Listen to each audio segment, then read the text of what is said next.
everybody, welcome back to the channel. This is Narcissista and I hope you're having a wonderful day. Today I'm coming to you with a message and yeah, I guess we'll go ahead and get started with it.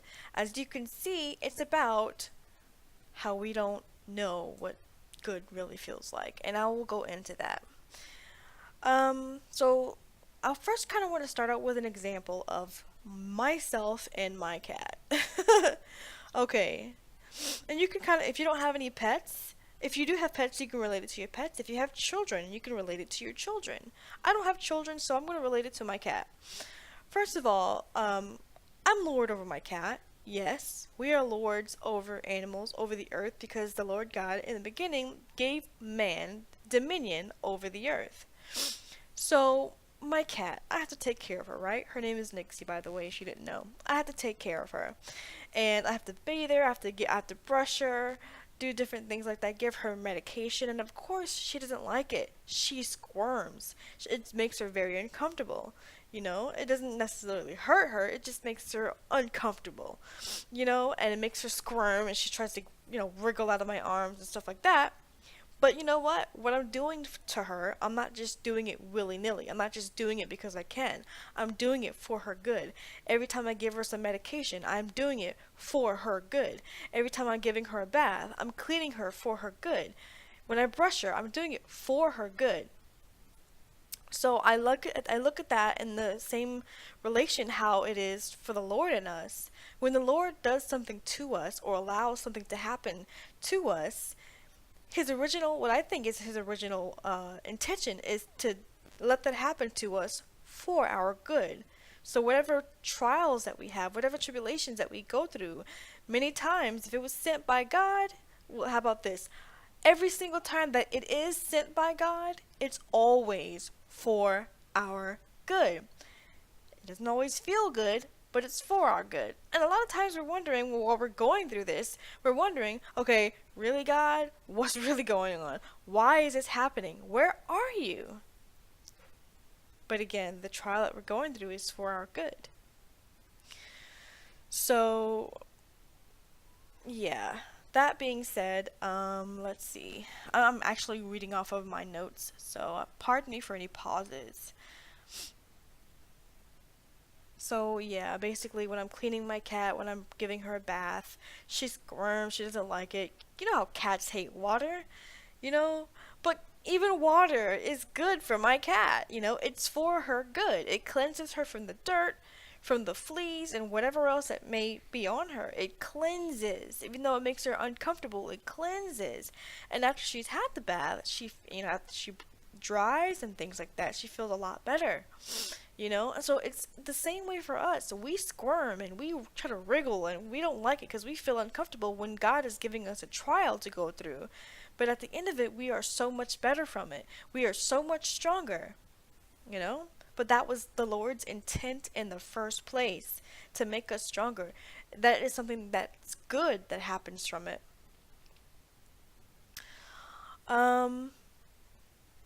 And also, we don't like things that feel uncomfortable. We don't. We don't.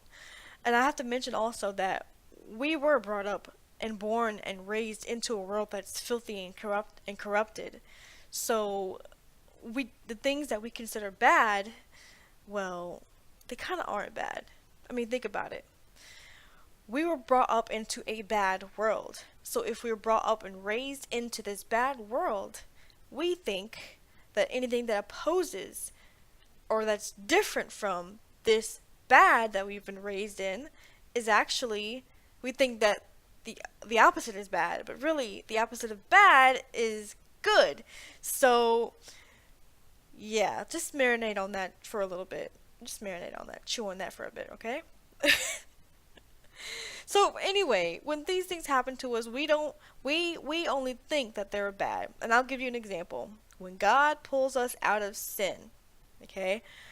Before he pulls us out, we think that sin is good. We are living the life, we're doing exactly what we want to do, we're going to the club, we're fornicating, we're doing drugs, we're doing everything else, we're stealing, we're robbing, we're having a nasty language, bad mouthing people off and, being very prideful, doing all this stuff, doing all this sin.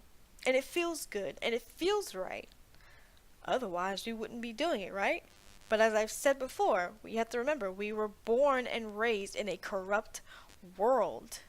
So we think it's right. We think it's good. It feels good, so it must be good, right? So we can also look at it in the context of eating healthy foods opposed to eating junk foods. If we're born and raised on eating junk food all the time, we love the taste, we love how it feels in our mouth. By the time we taste something that's healthy for us, we think that healthy food is bad. Oh, it tastes bad. It's disgusting. It doesn't feel right in my mouth. It feels really gross and whatever, you know. So it must be bad for me. I say this to say, pardon me, that we were brought up living in sin. All of us. And even not all of us, most of us, okay? Because some of us were brought up in a Christian household that actually did put God first and were living the right correct way, but that's what 5% of the entire population, I think. I don't know. There's not a whole bunch of people that can actually say that they were living perfect for the Lord. So, the majority of us, okay, we are all born sinners anyway, but anyway, the majority of us, we were brought up eating, for instance, junk food. We were brought up living in sin. By the time healthy food comes along, we shun it because we think it's bad. By the time, we see what Christianity looks like, we shun it because we think it's bad. Okay? We were so used to living in sin that as soon as God takes us out of it, we're like, I don't want to be some goody two shoes holier than thou Christian who doesn't know how to have fun. I want to live my life. I don't want to be over. I want to go to the club. I want to do this. I want to go do that. I want to continue to do this because I don't want to have to not do this stuff because blah, blah, blah, blah. I want to have fun. Not even realizing that the life we were living were taking us straight to hell and destruction. You know? We see this new Christian life as, and we automatically think that it's bad just because it's different from what we're used to or the opposite of what we're used to. We can't go to and go do this anymore. We can't go and fornicate. We have to abstain. So, but abstaining and not fornicating and not doing drugs and not doing whatever, not cheating, not stealing, not speaking profanely out of your mouth. It is the opposite of doing those things, but it's actually better. And when you actually start living it, you see that it's not boring. It's also better and it's actually really good for us. It's better because it's good for us. And we don't know that because we've been living in bad all this time, thinking that bad was good. So anytime we have something quote unquote bad happen in our lives in general, we think that it's something horrible, something traumatizing, something that if it ain't one thing, it's another. We gripe and we complain. When it's only God trying to give us something good. But we squirm in our uncomfortableness because we don't know what good actually feels like. Does that make sense?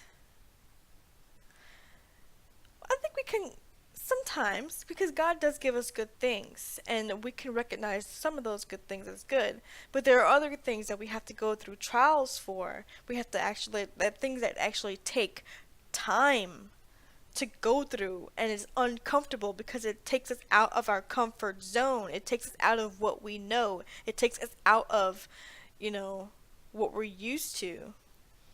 And we're like children. And we squirm, and we're uncomfortable, and we gripe, we complain, and we cry, and we scream. And we're like, God, where are you? But God's right there looking over you.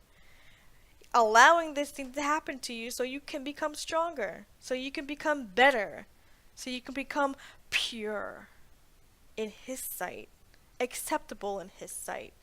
Because He does not want you to go to hell. He does not want you to have to go through destruction even while you're on earth. Praise God. So, my message to you today is we really don't know what good feels like.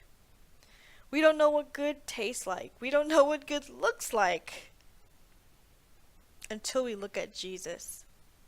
When you look at Jesus and all you see is a bunch of rules and regulations telling you what to do, I urge you to look deeper. I urge you to continue to pray and read the Word and open yourself to Him with all honesty. He'll show you how deep the rabbit hole goes. He will show you His goodness. He will show you how living a holy life and a pure life for Him is not boring.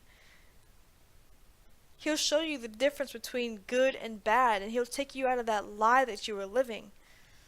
And He'll show you the truth so you can live in the truth. He'll show you how good is truly good for you and how bad was horrible for you. Just don't give up. Continue to seek Him. If you've tried Him before and it didn't work out, don't give up. If you had bad experiences from Christianity, whether it be from church or other people or deacons or an aunt or uncle or family members or friends and it didn't work, don't quit. Try Him again. Try Jesus again. Don't forget we were all born and raised inside of a world that's filthy and corrupt. It might take a couple of tries before we can actually see the goodness that is in Jesus. It's just like getting to know a regular person, any person that you meet. It takes time. Getting to know Jesus is the same way. It takes time. He is a person, you know? So also, as you do begin to get to know Him, it can take time for God to get us to a place where we actually can grasp and understand what He's saying. Sometimes we can have questions. And we're like, why does this, God, if you're real, then show this, say that, if you're real, answer me this, or why does this happen, Lord? Why do people die, or Lord, and, these questions that we all have. What is my purpose, God? And He wants to answer us, but at the point of, at the mindset we are at currently, sometimes we're not able to grasp. If He were to say it to us, it would fall on desolate ground because we are not at the point to where we can understand. Because God is spirit and what He speaks is spiritual. If we are not at the point of where He needs us to be to understand, He could answer us and it will just fall on deaf ears. So we need to be at a place sometimes to where God can take us and teach us and prune us and ready us for His word. So we can understand all these things, all these questions that we have. He can answer us without holding back. Without holding back. And I'm a living witness to this. So, none of us are God. We might be very intelligent and very smart and very wise. But we don't understand every single thing. Only God can understand every single thing. So we need to spend time with Jesus. Get to know Him. Talk to Him. He will answer all your questions in due time. And trust me, when you get to know Him, when you start spending time with Him, it is so worth it. It's the most important thing in your life that you can ever do. So yeah. That's it. I guess my message to you is basically the things that we go through in life, the trials, the tribulations that feel bad, just think, because God is who He is, if you are in God, okay, you are His child, He's going to make sure that everything that happens to you is going to end up for your good. Romans 8:28 from the NIV, and we know that in all things God works for the good of those who love Him, who have been called according to His purpose. For the good of those who love Him. Everything, and I'm a living witness to this too, everything that we go through, everything that God has purposed for our lives, that He allows to happen, those things that He those things that are from Him, okay? They are always for our good. So we have to look at that and say, this is not bad, this is actually good, so I will embrace what God is now giving to me. And you can ask him if it's from him or not. You can ask him, he will tell you. Also, some things that happen to us that are not from God, that are of the devil, or whatever else, or a consequence that we we caused, God loves us so much that sometimes he can turn those things around for our good as well. I think many a times he can turn those things around for our good. He does. Things that we bring upon ourselves. He can have mercy upon us, and they can still work out and turn around for our good. We can become stronger and better and cleaner at the end. So God is amazing. He loves us so much that even so-called bad stuff that happens to us ends up working out for our good and becoming a good thing. But yeah, don't fight this. Don't fight the progress of God. Like, just don't fight the progress of your life. Don't fight the progress of God allowing things to happen to you, sending things to happen to you, because it's really good. We don't like I think most of us don't like to be self-disciplined. We don't like discipline. We don't like things that correct us, that critique us, that change us, that mold us, that push us, that challenge us. We don't like that stuff. We like staying in our own boxes. But we can't get better. We can't go further in God if we stay in the same box all the time. We're not going to learn. We're not going to grow. And that's in general too. But especially in God, he wants us to grow and grow in him so we can become better people for him and of him. We can't do that if we don't recognize this so-called bad is actually good. We have to embrace it. Anyway, enough of me rambling. I love you guys. I hope that the message was clear and understandable, and I hope that you pray about this to the Lord. If there's any questions that you have, please let me know, either in the comments or PM me. Yeah. Anyway, you guys are awesome. Thank you so much for being here. God bless you. God keep you. His heavenly smile be upon you. That's it for me. Take care and God bless. Till next time.